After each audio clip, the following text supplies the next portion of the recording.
Good morning बच्चों, आपका हमारे YouTube channel Abhimanyu civil service classes में हार्दिक स्वागत है। आप हमारे चैनल को अधिक से अधिक लाइक, शेयर एंड सब्सक्राइब करें, जिससे आने वाली वीडियो आपको उपलब्ध हो सकें। आज अपन पढ़ने जा रहे हैं मध्य प्रदेश के पर्यटन एवं धार्मिक स्थल का दूसरा टॉपिक। क्या पढ़ने जा रहे हैं अपन? मध्य प्रदेश के पर्यटन एवं धार्मिक स्थल का दूसरा टॉपिक, जिसमें अपन पहला बिंदु पढ़ने जाएंगे विदिशा। क्या पढ़ेंगे? विदिशा। विदिशा क्यों प्रसिद्ध है, यहाँ पर कौन कौन से पर्यटन स्थल हैं, इसके बारे में अपन जानने जा रहे हैं। तो देखिए, विदिशा की अगर बात करें तो यहाँ पर हेलियोडोरस ने, किसने? हेलियोडोरस ने भगवान विष्णु को समर्पित, किसको? भगवान विष्णु को समर्पित गरुड़ ध्वज स्तंभ का निर्माण करवाया, जिसे स्थानीय लोग, यानी कि स्थानीय वहाँ के लोग खाम बाबा के नाम से भी जानते हैं। किसके नाम से जानते हैं? खाम बाबा के नाम से भी जानते हैं। अब बात कर रहे हैं कि ये हेलियोडोरस था, ये कौन था? तो देखिए, हेलियोडोरस जो था एक यवन, यानी कि यूनानी, समझ रहे? यूनानी था। कौन था? यवन, या फिर अपन कहें यूनानी था, जो राजा एंटियोकस, किसका राजदूत था? राजा एंटियोकस का राजदूत था, जिसने 110 ईसा पूर्व में, कब? 110 ईसा पूर्व में गरुड़ ध्वज स्तंभ का निर्माण करवाया। किसका करवाया? गरुड़ ध्वज स्तंभ का निर्माण 110 ईसा पूर्व में करवाया। यह यवन से भारत आया। कहां पर आया? यवन से भारत आया। शुंग राजा भागभद्र, कौन से? शुंग राजा भागभद्र के दरबार में यह कहां आया? भारत आया। भारत आने के बाद इसने विदिशा में, कहां पर? विदिशा में क्या किया? भगवान विष्णु को समर्पित एक गरुड़ ध्वज स्तंभ का निर्माण करवाया, जिसे स्थानीय भाषा में लोग खाम बाबा के नाम से जानते हैं। ये देखिए, आपको गरुड़ ध्वज स्तंभ दिख रहा है, देख लीजिएगा आप। यही है वो गरुड़ ध्वज स्तंभ, जो एक ही पत्थर को काटकर बनाया गया था। किसको? एक ही पत्थर की जो शिला थी, उसको काटकर बनाया गया था। समझ गया मेरी बात? ये कहां पर स्थित है गरुड़ ध्वज स्तंभ? तो ये अपने विदिशा में स्थित है। क्लियर हुई ये बात? अब अपन अगला बिंदु पढ़ने जा रहे हैं मांडू। क्या पढ़ रहे हैं? मांडू। मांडू की बात करें कि मांडू में ऐसी क्या क्या प्रसिद्धि है, क्या क्या पर्यटन स्थल हैं या धार्मिक स्थल हैं, तो वो अपन देख रहे हैं यहाँ पर। मांडू को सबसे पहले बात करें कि यह किस जिले में स्थित है। तो देखिए, मांडू जो अपना मध्य प्रदेश के धार जिले में स्थित है। किसमें? मध्य प्रदेश के धार जिले में स्थित है, और यह नर्मदा नदी के किनारे, कहां पर? नर्मदा नदी के किनारे स्थित है। कौन सा शहर? मांडू। इसका अगर प्राचीन नाम की बात करें तो इसका जो प्राचीन नाम था वो मांडवगढ़। क्या था? मांडवगढ़ या सादियाबाद के नाम से भी जाना जाता है। किसको? मांडू को मांडवगढ़ या सादियाबाद के नाम से भी जाना जाता था। कब? पहले। लेकिन वर्तमान में से अपन मांडू के नाम से जानते हैं। मांडू मध्य प्रदेश के धार जिले में नर्मदा नदी के किनारे स्थित है। अब देख रहे हैं यह स्थल किस लिए प्रसिद्ध है। तो देखिए, यह स्थल जो है रानी रूपमती व बाज बहादुर, बाज बहादुर कौन? राजा बाज बहादुर की अमर प्रेम गाथा के लिए प्रसिद्ध है। कौन सा? मांडू जो शहर है वो रानी रूपमती और बाज बहादुर की अमर प्रेम कथा के लिए प्रसिद्ध है। अब देखिए, रानी रूपमती व बाज बहादुर की बात कर लें तो इनमें इतना अटूट प्रेम था एक दूसरे में कि जब अकबर ने, मुगल बादशाह अकबर ने 1561 ईस्वी में, कब? 1561 ईस्वी में मांडू पर आक्रमण किया। कहां पर किया? मांडू पर आक्रमण किया। तो इस युद्ध में जो मांडू का शासक बाज बहादुर था, वह क्या हुआ? मारा गया। क्या किया गया? मारा गया। तो रानी और राजा के बीच में इतना प्रेम था कि रानी ने जहर पीकर, यानी जहर को पी लिया और अपने प्राणों को मौत के घाट उतार दिया। इसीलिए राजा बाज बहादुर और रानी रूपमती की प्रेम कथाओं के लिए आज भी मांडू को जाना जाता है। ये बात समझ में आई। तो अब अपन देख रहे हैं कि इस मांडू को क्या क्या कहा जाता है, किन किन अन्य नामों से जाना जाता है।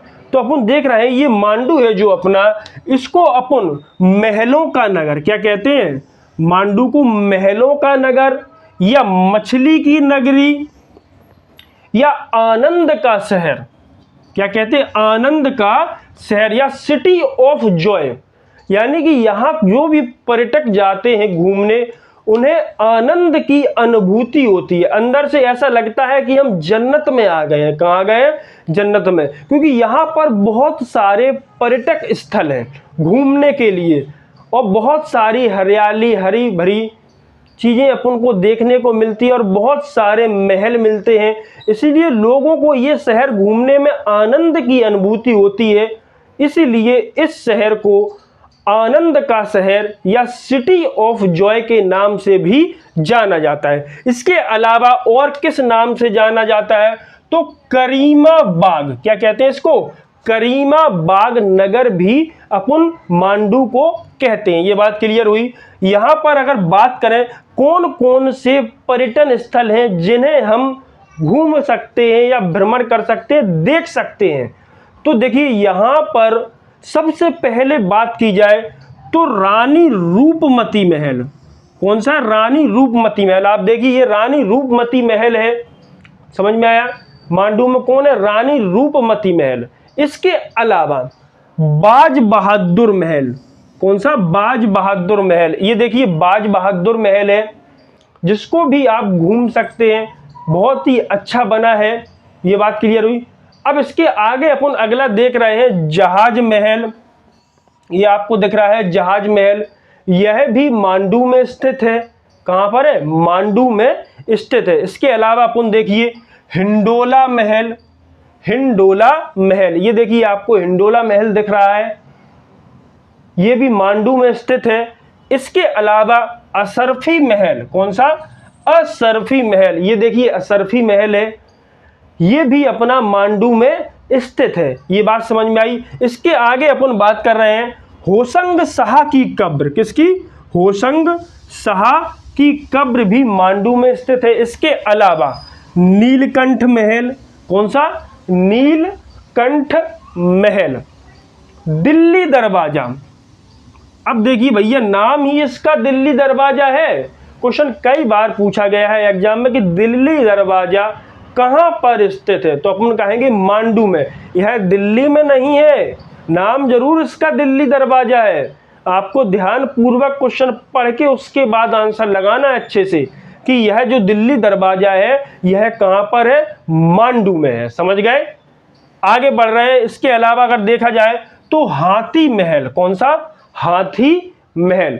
यह जो इतने अपन ने पढ़ लिए हैं सारे, ये सब के सब मांडू में स्थित है। कहाँ पर है, मांडू के प्रमुख दर्शनीय स्थल हैं जिन्हें आप जाकर आनंद की अनुभूति प्राप्त कर सकते हैं और उन्हें देख सकते हैं, भ्रमण कर सकते हैं। ये बात समझ में आई कि मांडू में क्या क्या पर्यटन स्थल हैं। आप कभी भी जाएं मांडू का दौरा करने तो इन सभी स्थलों को देखें। क्लियर हुआ। इसके बाद अपन नेक्स्ट पढ़ने जा रहे हैं मंदसौर। अब देखिए मंदसौर की अगर अपन बात करें कि मंदसौर कहाँ पर है, तो ये मध्य प्रदेश में स्थित है। कहाँ पर है, मध्य प्रदेश के उत्तर एवं पश्चिम में स्थित है। समझ गए मेरी बात।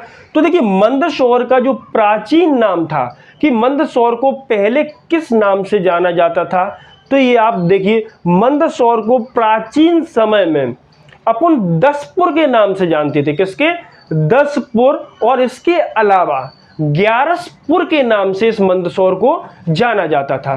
तो देखिए अपन देख रहे हैं कि मंदसौर का प्राचीन नाम क्या था, तो क्या था, दसपुर एवं ग्यारसपुर। समझ गए। अब ये मंदसौर जो है अपना वो किस नदी के किनारे, तो अपन कहेंगे ये जो मंदसौर है शिवना नदी के किनारे। कहाँ पर, शिवना नदी के किनारे। इसी नदी के किनारे यानी कि शिवना नदी के किनारे क्या बना है, पशुपति नाथ का शिव मंदिर बना है। तो देखिए शिवना नदी के किनारे या तट पर, बात है कि ये किसका मंदिर है? पशुपतिनाथ का शिव मंदिर है। अब इस मंदिर की खासियत क्या है? तो ये देख रहे हैं अपन कि पशुपतिनाथ का जो शिव मंदिर है, यहाँ पर भगवान पशुपति की, किसकी? भगवान पशुपति की अष्टमुखी प्रतिमा, यानी कि 8 मुखों वाली प्रतिमा स्थापित की गई है। समझ गए? क्वेश्चन बनता है कि अष्टमुखी प्रतिमा किस मंदिर में स्थित है? तो अपन कहेंगे भगवान पशुपतिनाथ के शिव मंदिर में। ये कहां पर है? तो यह मंदिर अपना जो है मंदसौर में स्थित है। अब आप देख रहे हैं ये जो आपको मंदिर दिख रहा है, ये मंदिर भगवान पशुपति शिवनाथ का मंदिर है। समझ गए? किसका? पशुपतिनाथ शिव का मंदिर है। ये मंदिर में आप देख रहे हैं यहां पर जो प्रतिमा लगाई गई है वो कैसी है? अष्टमुखी है। अब इस प्रतिमा की तुलना की बात की जाए कि इस प्रतिमा की तुलना नेपाल में स्थित, कहां पर? इस प्रतिमा की जो तुलना अपन कर रहे हैं नेपाल में स्थित पशुपतिनाथ की अष्टमुखी प्रतिमा से की जाती है। ये बात क्लियर हुई कि नेपाल में भी इस प्रकार की एक प्रतिमा है, किसकी? भगवान पशुपतिनाथ की। और उसी प्रकार की प्रतिमा हमको कहां देखने को मिल रही है? मंदसौर में मिल रही है। ये बात क्लियर हुई। ये अपन ने मध्य प्रदेश के 3 पर्यटन स्थल पढ़ लिए। इसके बाद अपन मध्य प्रदेश का एक अन्य पर्यटन स्थल पढ़ने जा रहे हैं। देखिए इसके बाद अपन पढ़ने जा रहे हैं बुरहानपुर। क्या पढ़ने जा रहे हैं? बुरहानपुर। अब बुरहानपुर की अगर अपन बात करें तो इस बुरहानपुर शहर की अगर अपन बात करने जा रहे हैं तो यह शहर मध्य प्रदेश में स्थित है। कहां पर? मध्य प्रदेश के दक्षिण में स्थित है। कहां पर है? मध्य प्रदेश के दक्षिण में स्थित है। यह शहर जो है वो ताप्ती नदी के किनारे स्थित है। किसकी नदी के किनारे? तो अगर बात करें कि बुरहानपुर शहर किस नदी के किनारे स्थित है, तो अपन कहेंगे कि यह बुरहानपुर शहर जो है वो ताप्ती नदी के किनारे स्थित है। इतनी बात समझ में आई। अब आगे बढ़ रहे हैं, यहाँ पर एक किले का निर्माण किया गया है। उस किले को हम असीरगढ़ का किला कहते हैं। बुरहानपुर में कौन सा किला है? असीरगढ़ का किला। कौन सा? असीरगढ़ का किला है। इस किले को दक्षिण का प्रवेश द्वार, बुरहानपुर के किले को क्या कहते हैं? दक्षिण का प्रवेश द्वार या फिर दक्षिण की चाबी। समझ गए? दक्षिण का प्रवेश द्वार या दक्षिण की चाबी कहते हैं। ये देखिए आप बुरहानपुर का किला आपको दिख रहा है, देख लिया सबने। अब बात कर रहे हैं अपन इस बुरहानपुर के किले की। इसको दक्षिण का प्रवेश द्वार या दक्षिण की चाबी क्यों कहा जाता है? क्योंकि इस किले को जीतने के बाद जो शासक इस किले पर आक्रमण कर रहे हैं, अगर उस शासक ने इस किले को जीत लिया है तो समझ लो दक्षिण भारत में प्रवेश करने के द्वार उसके खुल गए हैं, कि वो दक्षिण भारत में प्रवेश कर सकता है। समझ गए मेरी बात? कि अगर दक्षिण भारत में किसी शासक को प्रवेश करना है या जीतना है दक्षिण भारत को, तो सबसे पहले वह असीरगढ़ के किले को जीतेगा, उसके बाद वो दक्षिण में प्रवेश कर सकेगा अन्य राज्यों को जीतने के लिए। इसी कारण असीरगढ़ के किले को दक्षिण का प्रवेश द्वार या दक्षिण की चाबी कहा जाता है। ये बात समझ में आई। अब अपन आगे देख रहे हैं कि इस किले में या फिर बुरहानपुर में कौन कौन से दर्शनीय स्थल हैं जिन्हें आप देख सकते हैं या घूमने जा सकते हैं। समझ गया मेरी बात? तो देखिए पहला खूनी भंडारा। क्या है? खूनी भंडारा। क्वेश्चन बनेगा कि खूनी भंडारा कहां पर है? तो यह बुरहानपुर में है। इसका निर्माण अब्दुल रहीम खान खाना के द्वारा करवाया गया था। ये देखिए खूनी भंडारा, इसका निर्माण किसके द्वारा करवाया गया था? अब्दुल रहीम खान खाना के द्वारा। समझ गए मेरी बात? इसके अलावा बुरहानपुर में एक अन्य स्थल अकबरी सराय। क्या है? अकबरी सराय। अब अकबरी सराय क्या है? ये देखिए अकबरी सराय। अब ये अकबरी सराय की बात करें तो इसका निर्माण जो था वो जहांगीर के द्वारा करवाया गया था। किसके द्वारा? जहांगीर जो मुगल बादशाह था, ये क्या था, इस अकबरी सराय में एक निर्माण करवाया गया जिसमें वो लोग भूसा भरते थे। क्या भूसा, भूसे के ऊपर बर्फ, बर्फ के ऊपर भूसा और उसके ऊपर नमक रख देते थे। क्या रख देते, नमक डाल देते थे। जैसे ही हवाएं चलती थीं तो इसके अंदर ठंडी हवा प्रवेश हो जाती थी। इसके गुंबद पर छिद्र थे, यानी ऊपर जो गुंबद नुमा छत थी उसमें छोटे छोटे छिद्र कर दिए गए थे और एक दरवाजे से हवा प्रवेश करती थी अंदर। समझ रहे, दरवाजा खोल दो, हत्था बोलते थे उसको, अगर हत्थे को खोल दो तो हवा ठंडी अंदर और बंद कर दो तो ठंडी हवा अंदर प्रवेश नहीं कर सकती थी। ये जो अकबरी सराय है ये एसी का काम करता था उस समय। जो आज आपको आधुनिक समय में एसी की हवा मिलती है ठंडी, वो पहले कैसे लेते थे आपको समझ में आया। भूसा भरा, बर्फ रख दी, नमक डाल दिया और हत्थे को खोल दिया। गोल गुंबद होती थी, ऊपर जो छत होती थी उसमें छोटे छोटे छिद्र, जो हवाएं आती थी, अगर हत्था खुला यानी दरवाजा खुला है तो अंदर की ओर ठंडी हवाएं प्रवेश करेंगी। समझ गए मेरी बात। अकबरी सराय क्या है। अब बात कर रहे हैं इसके अलावा और क्या था। इसके अलावा देखो यहाँ पर मुमताज की कब्र क्या थी। मुमताज को जो सबसे पहले दफनाया गया था वो बुरहानपुर में दफनाया गया था। कहाँ पर, बुरहानपुर में। यहीं पर इनकी कब्र बनाई गई थी। समझ गए। इसके बाद में, कब, बाद में इन मुमताज को ले जाकर कहाँ दफना दिया गया, ताजमहल में। ताजमहल कहाँ पर है, आगरा में। तो क्वेश्चन बनेगा मुमताज की कब्र कहाँ पर थी, तो अपन कहेंगे बुरहानपुर में। अगर वर्तमान में अगर देखा जाए तो यह ताजमहल में है। कहाँ पर है, ताजमहल में है। क्लियर हुई। इसके बाद अपन बात कर रहे हैं शाही हमाम। क्या, बुरहानपुर में और कौन सा स्थल है, शाही हमाम। अब शाही हमाम जो है इसका निर्माण, इस शाही हमाम का निर्माण किसने करवाया था, शाहजहां ने करवाया था। किसने करवाया था, शाहजहां के द्वारा करवाया गया था। ये देखिए आप, शाही हमाम दिख गया। ये क्या है, अपना शाही हमाम है। और कहां पर है यह अपना बुरहानपुर में स्थित है। समझ गए। ये यहाँ के बुरहानपुर के प्रमुख दर्शनीय स्थल कह सकते हैं या पर्यटन स्थल कह सकते हैं। आपने इन्हें आप घूम सकते हैं, आकर जाइए, घूमिए कभी और यहाँ का दौरा करिए। इसके बाद अपन आगे पढ़ने जा रहे हैं ग्वालियर। तो देखिए ग्वालियर की बात करें कि ग्वालियर जो था यहाँ पर क्या क्या प्रमुख पर्यटन स्थल है घूमने वाले। तो पहले ग्वालियर की बात कर ले अपन कि यह ग्वालियर जो था प्राचीन समय में, ये जो ग्वालियर था ये सिंधिया राजवंश की राजधानी रहा है। पहले क्या रहा है, सिंधिया राजवंश की राजधानी। कौन, ग्वालियर को कहते हैं। इसके अलावा एक ऋषि हुआ करते थे, गालव ऋषि। इन गालव ऋषि ने क्या किया, यहां पर तपस्या की। कहां पर, ग्वालियर में।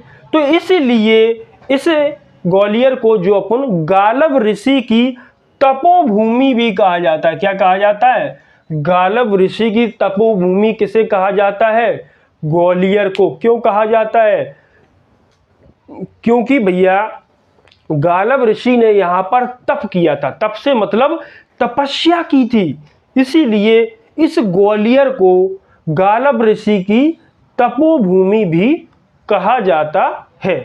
ये बात क्लियर हुई। अब अपन आगे बढ़ रहे हैं कि यहाँ पर ग्वालियर में कौन कौन से पर्यटन स्थल हैं। तो देखिए सबसे पहले तो ग्वालियर फोर्ट, यानी कि ग्वालियर का किला कहाँ पर है, ग्वालियर में है। ये बहुत ही प्रसिद्ध है। क्यों प्रसिद्ध है, क्योंकि इसे पूर्व का जिब्राल्टर कहा गया। क्या कहा गया, जिब्राल्टर। जिब्राल्टर का अर्थ है कि पूर्व में इसे कभी भी किसी शासक के द्वारा जीता नहीं गया, यानी कि जिस किले को जीता नहीं गया उसे क्या कहा गया, जिब्राल्टर। अब इस किले की अगर अपन निर्माण की बात कर रहे हैं तो इस किले का जो निर्माण था वो राजा सूरसेन के द्वारा करवाया गया था। समझ गए कि ग्वालियर का किला, ग्वालियर में क्या प्रसिद्ध है। तो देखिए यहां पर क्या है, ग्वालियर का किला। इसका निर्माण राजा सूरसेन द्वारा करवाया गया, जिसे पूर्व का जिब्राल्टर क्या कहते हैं, पूर्व का जिब्राल्टर कहा जाता है, क्योंकि इस किले को पूर्व में कभी भी किसी शासक के द्वारा जीता नहीं गया, इसीलिए इसे पूर्व का जिब्राल्टर। क्वेश्चन बनता है कि पूर्व का जिब्राल्टर किस किले को कहा जाता है? तो भैया पूर्व का जो जिब्राल्टर है साथियों, वो ग्वालियर के किले को कहा जाता है। ये बात समझ में आई भाइयों? क्लियर हुई? आगे बढ़ते हैं अपन कि इसके अलावा ग्वालियर में और क्या स्थित है, समझ गए? तो देखिए इसके अलावा जो आप देख रहे हैं तेली का मंदिर, किसका मंदिर? तेली का मंदिर। जी अपन ने मंदिर पढ़े थे, उस समय भी बताया था कि तेली का जो मंदिर है वो कहां पर स्थित है, तो वो है भैया अपने ग्वालियर में स्थित है। अब इसकी खासियत क्या है? ग्वालियर में बोले तो ग्वालियर के किले पर स्थित है। ये बात समझ में आई? अब आप हमें बताइए इस तेली के मंदिर की खासियत क्या है? अरे इसकी भैया कोई खास खासियत नहीं है, हम आपको बता चुके हैं कि उत्तर भारत में निर्मित, कहां पर? उत्तर भारत में निर्मित द्रविड़ शैली का यह पहला मंदिर है। समझ गए मेरी बात? तेली का जो मंदिर है वो उत्तर भारत में निर्मित, क्योंकि ग्वालियर अपना कहां पड़ता है? उत्तर भारत में, मध्य प्रदेश के उत्तर में है। तो उत्तर भारत में निर्मित द्रविड़ शैली में पहला मंदिर है कौन सा? तेली का मंदिर। ये बात क्लियर हुई?